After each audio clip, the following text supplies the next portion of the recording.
ನಮಸ್ಕಾರ. First tube ನ ಮತ್ತೊಂದು ವಿಡಿಯೋಗೆ ಸ್ವಾಗತ.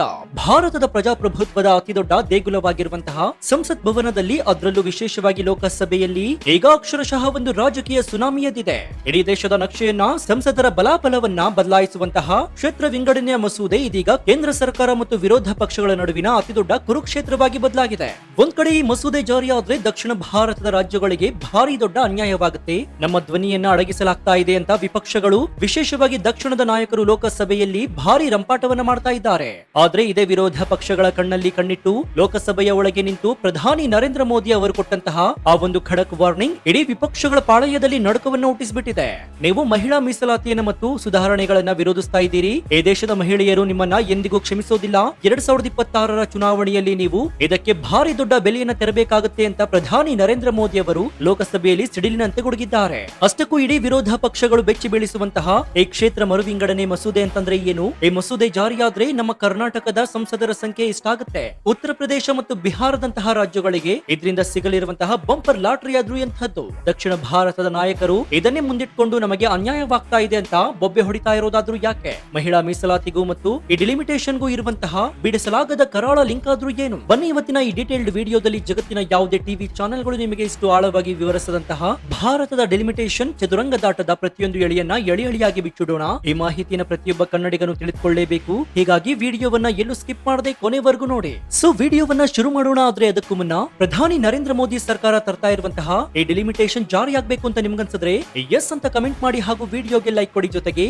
ನರೇಂದ್ರ ಮೋದಿ ಅವರ ಸರ್ಕಾರದ ಈ ದಿಟ್ಟ ನಿರ್ಧಾರಕ್ಕೆ ನಿಮ್ಮ ಬೆಂಬಲ ಇದ್ರೆ ಐ ಸಪೋರ್ಟ್ ಡಿಲಿಮಿಟೇಷನ್ ಅಂತ ಕಮೆಂಟ್ ಮಾಡಿ. ಸ್ನೇಹಿತರೆ, ಪ್ರಧಾನಿ ನರೇಂದ್ರ ಮೋದಿ ಅವರ ಈ ಸ್ಫೋಟಕ ಎಚ್ಚರಿಕೆಯನ್ನು ಅರ್ಥ ಮಾಡ್ಕೊಳ್ಬೇಕಾದ್ರೆ ನೀವು ಮೊದಲು ಈ ಡಿಲಿಮಿಟೇಷನ್ ಅಥವಾ ಕ್ಷೇತ್ರ ಮರು ವಿಂಗಡಣೆ ಅಂದ್ರೆ ಏನು ಅನ್ನೋದನ್ನ ಬಹಳ ಸಿಂಪಲ್ ಆಗಿ ಅರ್ಥ ಮಾಡ್ಕೊಳ್ಬೇಕಾಗತ್ತೆ. ನಮ್ಮ ದೇಶದ ಲೋಕಸಭೆಯಲ್ಲಿ ಸದ್ಯಕ್ಕೆ 543 ಸಂಸದರಿದ್ದಾರೆ. ಈ ಸಂಖ್ಯೆಯನ್ನ ನಿಗದಿ ಮಾಡಿದ್ದು ಯಾವಾಗ ಗೊತ್ತಾ? 1971ರ ಜನಗಣತಿಯ ಆಧಾರದ ಮೇಲೆ. ಹೌದು, 1970ರ ದಶಕದಲ್ಲಿ ಭಾರತದ ಜನಸಂಖ್ಯೆ ಕೇವಲ 54 ಕೋಟಿ ಇತ್ತು. ಈ 54 ಕೋಟಿ ಜನರಿಗೆ 543 ಸಂಸದರು ಸಾಕು ಅಂತ ಅಂದಿನ ಸರ್ಕಾರ ನಿರ್ಧರಿಸಿತ್ತು. ಅಂದ್ರೆ ಅಲ್ಲಿಂದ ಇಲ್ಲಿಯವರೆಗೆ ಏನಾಗಿದೆ ನೋಡಿ. ಇಂದು ನಮ್ಮ ದೇಶದ ಜನಸಂಖ್ಯೆ 140 ಕೋಟಿ ದಾಟಿದೆ. ಅಂದ್ರೆ ಜನಸಂಖ್ಯೆ 3 ಪಟ್ಟು ಹೆಚ್ಚಾಗಿದೆ. ಆದ್ರೆ ಅವರನ್ನ ಪ್ರತಿನಿಧಿಸುವಂತಹ ಸಂಸದರ ಸಂಖ್ಯೆ ಮಾತ್ರ 543ರಲ್ಲೇ ಫ್ರೀಸ್ ಆಗಿ ನಿಂತಿದೆ. ಇವತ್ತಿನ ಪರಿಸ್ಥಿತಿಯಲ್ಲಿ ಒಬ್ಬ ಲೋಕಸಭಾ ಸಂಸದನ ಅಂದಾಜು 25ರಿಂದ 30 ಲಕ್ಷ ಜನರನ್ನ ಪ್ರತಿನಿಧಿಸ್ತಾ ಇದ್ದಾನೆ. ಇಷ್ಟು ದೊಡ್ಡ ಜನಸಂಖ್ಯೆಗೆ ಒಬ್ಬನೇ ಪ್ರತಿನಿಧಿ ಅಂದ್ರೆ ಅಭಿವೃದ್ಧಿ ಕೆಲಸಗಳು ಎಲ್ಲರಿಗೂ ತಲುಪುವುದು ಹೇಗೆ? ಇದೇ ಕಾರಣಕ್ಕೆ ಹೊಸ ಜನಗಣತಿಯ ಆಧಾರದ ಮೇಲೆ ಲೋಕಸಭಾ ಕ್ಷೇತ್ರಗಳ ಸಂಖ್ಯೆಯನ್ನ ಹೆಚ್ಚಿಸಲೇಬೇಕಾಗಿದೆ. ಕೇಂದ್ರ ಸರ್ಕಾರ ನೂರಾರು ಕೋಟಿ ರೂಪಾಯಿಗಳನ್ನ ಖರ್ಚು ಮಾಡಿ 888 ಸಂಸದರು ಕೂರಬಹುದಾದಷ್ಟು ದೊಡ್ಡದಾದ ಹೊಸ ಸಂಸತ್ ಭವನವನ್ನ ನಿರ್ಮಾಣ ಮಾಡಿದರ ಹಿಂದಿನ ಅಸಲಿ ಕಾರಣವೇ ಇದು. ಮುಂದಿನ ದಿನಗಳಲ್ಲಿ ಸಂಸದರ ಸಂಖ್ಯೆ 543ರಿಂದ ಅಂದಾಜು 850ಕ್ಕೆ ಏರಿಕೆಯಾಗುವುದು 100ಕ್ಕೆ 100 ನಿಶ್ಚಿತ. ಅದಕ್ಕಾಗಿ ಕೇಂದ್ರ ಸರ್ಕಾರ ತಂದಿರುವಂತಹ ಬಿಲ್ ಹೆಸರೇ ಡಿಲಿಮಿಟೇಷನ್ ಬಿಲ್ 2026. ಕ್ಷೇತ್ರಗಳ ಸಂಖ್ಯೆ ಹೆಚ್ಚಾದ್ರೆ ಎಲ್ಲರಿಗೂ ಲಾಭ ತಾನೆ? ಹಾಗಾದ್ರೆ ವಿರೋಧ ಪಕ್ಷಗಳಿಗೆ, ವಿಶೇಷವಾಗಿ ದಕ್ಷಿಣ ಭಾರತದ ರಾಜ್ಯಗಳಿಗೆ ಇದರ ಬಗ್ಗೆ ಇಷ್ಟೊಂದು ಭಯ ಯಾಕೆ? ಅವರನ್ನ ಇದನ್ನ ತೀವ್ರವಾಗಿ ವಿರೋಧಿಸ್ತಾ ಇದ್ದಾರೆ? ಸ್ನೇಹಿತರೆ, ಈ ಪ್ರಶ್ನೆಗೆ ಉತ್ತರ ನಮ್ಮ ಇಡೀ ದೇಶದ ಒಕ್ಕೂಟ ವ್ಯವಸ್ಥೆಯ ಭವಿಷ್ಯವನ್ನ ನಿರ್ಧರಿಸುತ್ತೆ. ಸೊ ಅದಕ್ಕಾಗಿಯೇ ದಯವಿಟ್ಟು ಇದನ್ನ ಬಹಳ ಸೂಕ್ಷ್ಮವಾಗಿ ಆಲಿಸಿ. ಸೀಟ್ಗಳ ಹೆಚ್ಚಳ ನಡೆಯುವುದು ಕೇವಲ ಜನಸಂಖ್ಯೆಯ ಆಧಾರದ ಮೇಲೆ. ಯಾರು ಹೆಚ್ಚು ಜನಸಂಖ್ಯೆಯನ್ನು ಹೊಂದಿದ್ದಾರೋ ಅವರಿಗೆ ಹೆಚ್ಚು ಸೀಟ್ಗಳು ಸಿಗುತ್ತೆ. ಈಗ ಉತ್ತರ ಭಾರತ ಮತ್ತು ದಕ್ಷಿಣ ಭಾರತದ ಜನಸಂಖ್ಯೆಯ ಬೆಳವಣಿಗೆಯನ್ನ ಒಮ್ಮೆ ಹೋಲಿಸಿ ನೋಡ್ಬೇಕಾಗತ್ತೆ. 1970ರ ದಶಕದಲ್ಲಿ ಕೇಂದ್ರ ಸರ್ಕಾರ ಜನಸಂಖ್ಯೆ ನಿಯಂತ್ರಣ ಮಾಡಿ ಕುಟುಂಬ ಕಲ್ಯಾಣ ಯೋಜನೆಯನ್ನ ಅಳವಡಿಸಿಕೊಳ್ಳಿ ಅಂತ ಇಡೀ ದೇಶಕ್ಕೆ ಕರೆ ನೀಡಿತ್ತು. ಆ ಮಾತನ್ನ ಚಾಚು ತಪ್ಪದೆ ಪಾಲಿಸಿದ್ದು ನಮ್ಮ ದಕ್ಷಿಣ ಭಾರತದ ರಾಜ್ಯಗಳು. ಕರ್ನಾಟಕ, ತಮಿಳುನಾಡು, ಕೇರಳದಂತಹ ರಾಜ್ಯಗಳು ಶಿಕ್ಷಣಕ್ಕೆ, ಆರೋಗ್ಯಕ್ಕೆ ಒತ್ತು ನೀಡಿ ತಮ್ಮ ಜನಸಂಖ್ಯೆಯನ್ನು ಅತ್ಯಂತ ಯಶಸ್ವಿಯಾಗಿ ಕಂಟ್ರೋಲ್ ನಲ್ಲಿ ಇಟ್ಕೊಂಡಿತ್ತು. ಆದ್ರೆ ಉತ್ತರ ಭಾರತದ, ಅದರಲ್ಲೂ ಮುಖ್ಯವಾಗಿ ಉತ್ತರ ಪ್ರದೇಶ, ಬಿಹಾರ, ಮಧ್ಯಪ್ರದೇಶ, ರಾಜಸ್ಥಾನದಂತಹ ಹಿಂದಿ ಹೃದಯ ಭಾಗದ ರಾಜ್ಯಗಳು ಜನಸಂಖ್ಯಾ ನಿಯಂತ್ರಣದಲ್ಲಿ ಸಂಪೂರ್ಣವಾಗಿ ವಿಫಲವಾದವು. ಅಲ್ಲಿನ ಜನಸಂಖ್ಯೆ ರಾಕೆಟ್ ವೇಗದಲ್ಲಿ ಏರಿತು. ಈಗ ಹೊಸ ಡಿಲಿಮಿಟೇಷನ್ ಬಂದ್ರೆ ಏನಾಗುತ್ತೆ ಗೊತ್ತಾ? ಯಾರು ಜನಸಂಖ್ಯೆಯನ್ನು ಹೆಚ್ಚಿಸಿಕೊಂಡಿದ್ದಾರೋ ಅವರಿಗೆ ಬಂಪರ್ ಲಾಟರಿ ಸಿಗುತ್ತೆ. ಅಂದ್ರೆ ಈಗ 80 ಲೋಕಸಭಾ ಸೀಟ್ಗಳನ್ನ ಹೊಂದಿರುವ ಉತ್ತರ ಪ್ರದೇಶದ ಸೀಟ್ಗಳ ಸಂಖ್ಯೆ ಭವಿಷ್ಯದಲ್ಲಿ 140ರಿಂದ 150ಕ್ಕೆ ಏರಿಕೆಯಾಗಬಹುದು. ಆದ್ರೆ ದೇಶದ ಮಾತನ್ನ ಕೇಳಿ ಜನಸಂಖ್ಯಾ ನಿಯಂತ್ರಣವನ್ನ ಮಾಡಿದ ದಕ್ಷಿಣ ಭಾರತದ ರಾಜ್ಯಗಳಿಗೆ ಕೇವಲ ಬೆರಳೆಣಿಕೆಯಷ್ಟು ಸೀಟ್ಗಳು ಮಾತ್ರ ಹೆಚ್ಚಾಗುತ್ತೆ. ನಮ್ಮ ಕರ್ನಾಟಕದ 28 ಸೀಟ್ಗಳು ಹೆಚ್ಚೆಂದರೆ 32 ಅಥವಾ 34 ಆಗಬಹುದು ಅಷ್ಟೇ. ಅದರ ಅಂತಿಮ ಪರಿಣಾಮಗಳು ಏನು? ನಾಳೆ ಕೇಂದ್ರದಲ್ಲಿ ಅಧಿಕಾರ ಇಳಿಯಬೇಕು ಅಂತಂದ್ರೆ ದಕ್ಷಿಣ ಭಾರತದ ರಾಜ್ಯಗಳ ಬೆಂಬಲವೇ ಬೇಕಾಗೋದಿಲ್ಲ. ಕೇವಲ ಉತ್ತರ ಪ್ರದೇಶ, ಬಿಹಾರ, ಮಧ್ಯಪ್ರದೇಶವನ್ನ ಕ್ಲೀನ್ ಸ್ವೀಪ್ ಮಾಡಿದ್ರೆ ಸಾಕು.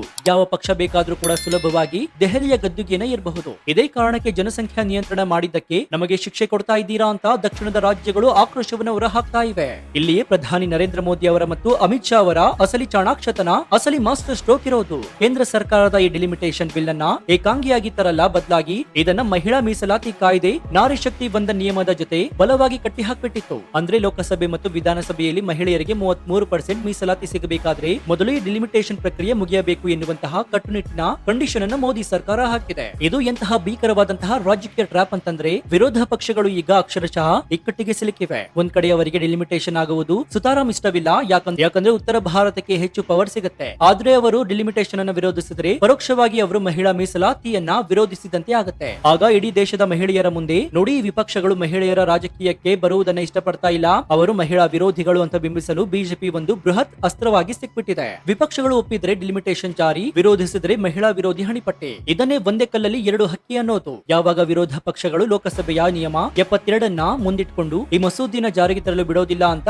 ಭಾರಿ ಕೋಲಾಹಲ ಸೃಷ್ಟಿಸಿದ್ವು, ಆಗ ಖುದ್ದು ಪ್ರಧಾನಿ ನರೇಂದ್ರ ಮೋದಿ ಅವರೇ ಅಖಾಡಕ್ಕಿಳಿತಾರೆ. ವಿಪಕ್ಷಗಳ ಗಲಾಟೆಯ ನಡುವೆ ಲೋಕಸಭೆಯಲ್ಲಿ ಸಿಡಿಲಿನಂತೆ ಗುಡುಗಿದಂತಹ ಪ್ರಧಾನಿ ಮೋದಿ ಒಂದು ಬಾರಿ ದೊಡ್ಡ ಗ್ಯಾರಂಟಿ ನೀಡ್ತಾರೆ. ನಾನು ಈ ದೇಶದ ಜನತೆಗೆ, ವಿಶೇಷವಾಗಿ ದಕ್ಷಿಣ ಭಾರತದ ಜನತೆಗೆ ಒಂದು ಗ್ಯಾರಂಟಿನ ಕೊಡ್ತೇನೆ. ಉತ್ತರದಿಂದ ದಕ್ಷಿಣದವರೆಗೆ, ಪೂರ್ವದಿಂದ ಪಶ್ಚಿಮದವರೆಗೆ ಯಾವುದೇ ರಾಜ್ಯಕ್ಕೆ ಯಾವುದೇ ಕಾರಣಕ್ಕೂ ಕೂಡ ಅನ್ಯಾಯವಾಗಲು, ತಾರತಮ್ಯವಾಗಲು ನಾವು ಬಿಡೋದಿಲ್ಲ. ಕ್ಷೇತ್ರ ಪುನರ್ ವಿಂಗಡಣೆ ಪ್ರಕ್ರಿಯೆಯು ಯಾವುದೇ ಪಕ್ಷಪಾತದಿಂದ ಕೂಡಿರೋದಿಲ್ಲ ಅಂತ ಸ್ಪಷ್ಟ ಭರವಸೆಯನ್ನು ನೀಡ್ತಾರೆ. ಆದ್ರೆ ವಿಪಕ್ಷಗಳ ವರ್ತನೆಗೆ ತೀವ್ರ ಆಕ್ರೋಶಗೊಂಡಿದ್ದಂತಹ ಮೋದಿ ಅಷ್ಟಕ್ಕೆ ಸುಮ್ಮನಾಗೋದಿಲ್ಲ. ವಿರೋಧ ಪಕ್ಷಗಳ ಕಡೆಗೆ ಬೆರಳು ಮಾಡಿ ತೋರಿಸ್ತಾ, ನೀವು ಕೇವಲ ನಿಮ್ಮ ಸ್ವಾರ್ಥ ರಾಜಕಾರಣಕ್ಕಾಗಿ ಮಹಿಳಾ ಮೀಸಲಾತಿಯನ್ನ ಮತ್ತು ದೇಶದ ಸುಧಾರಣೆಯನ್ನ ವಿರೋಧಿಸ್ತಾ ಇದ್ದೀರಿ. ದೇಶದ ಮಹಿಳೆಯರು ನಿಮ್ಮ ದ್ರೋಹವನ್ನ ಎಂದಿಗೂ ಕ್ಷಮಿಸೋದಿಲ್ಲ. ಬರುವ 2026ರ ಚುನಾವಣೆಯಲ್ಲಿ ಈ ಮಹಿಳಾ ವಿರೋಧಿ ನಿಲುವಿಗಾಗಿ ನೀವು ಭಾರಿ ದೊಡ್ಡ ಬೆಲೆಯನ್ನ ತೆರಬೇಕಾಗುತ್ತೆ ಅಂತ ಖಡಕ್ ಆಗಿ ವಾರ್ನಿಂಗ್ ಅನ್ನು ಕೊಟ್ಟಿದ್ದಾರೆ. ಪ್ರಧಾನಿಯವರ ಈ ರೌದ್ರಾವತಾರ ಮತ್ತು ಭವಿಷ್ಯದ ಎಚ್ಚರಿಕೆಯನ್ನ ಕೇಳಿ ಇಡೀ ಇಂಡಿ ಮೈತ್ರಿಕೂಟ ಅಕ್ಷರಶಃ ಸೈಲೆಂಟ್ ಆಗಿ ಹೋಗಿದೆ. ಸ್ನೇಹಿತರೆ, ಈ ಇಡೀ ಭಾಷಣದ ಹಿಂದಿರುವಂತಹ ಜಿಯೋ ಪೊಲಿಟಿಕಲ್ ಮತ್ತು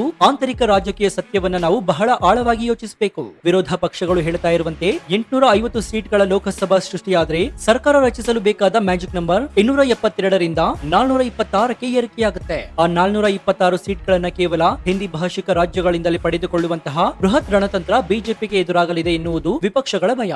ಆದ್ರೆ ಕೇಂದ್ರ ಸರ್ಕಾರ ಯಾವ ರಾಜ್ಯಕ್ಕೂ ಅನ್ಯಾಯವಾಗದಂತೆ ಈಗ ಶೇಕಡವಾರು ಪ್ರಾತಿನಿಧ್ಯವನ್ನ ಆಗಿಯೇ ಉಳಿಸಿಕೊಂಡು ಎಲ್ಲರಿಗೂ ಸಮಾನವಾಗಿ ಸೀಟ್ಗಳನ್ನ ಹಂಚುವ ತಂತ್ರಜ್ಞಾನವನ್ನ ನಾವು ಬಳಸಲಿದ್ದೇವೆ ಎನ್ನುವ ಸೂಚನೆಯನ್ನ ನೀಡಿದ್ದಾರೆ. ಅಂದ್ರೆ ಈಗ ಸರ್ಕಾರಕ್ಕೆ 5.2% ಪ್ರಾತಿನಿಧ್ಯ ಇದ್ದರೆ ನಾಳೆ 850 ಸೀಟ್ಗಳಾದಾಗಲೂ ಕೂಡ ಅದೇ 5.2 ಪ್ರಾತಿನಿಧ್ಯವನ್ನ ಉಳಿಸಿಕೊಂಡು ಸೀಟ್ಗಳನ್ನ ಹಂಚುವ ಪ್ಲಾನ್ ಸರ್ಕಾರದ ಮುಂದಿದೆ. ಒಟ್ಟಾರೆಯಾಗಿ ಹೇಳೋದಾದ್ರೆ ಲೋಕಸಭೆಯಲ್ಲಿ ಪ್ರಧಾನಿ ನರೇಂದ್ರ ಮೋದಿ ಅವರ ಸ್ಫೋಟಕ ಎಚ್ಚರಿಕೆ ಕೇವಲ ಒಂದು ರಾಜಕೀಯ ಭಾಷಣವಾಗಿಲ್ಲ, ಅದೊಂದು ಕನ್ನಡಿಯಾಗಿತ್ತು.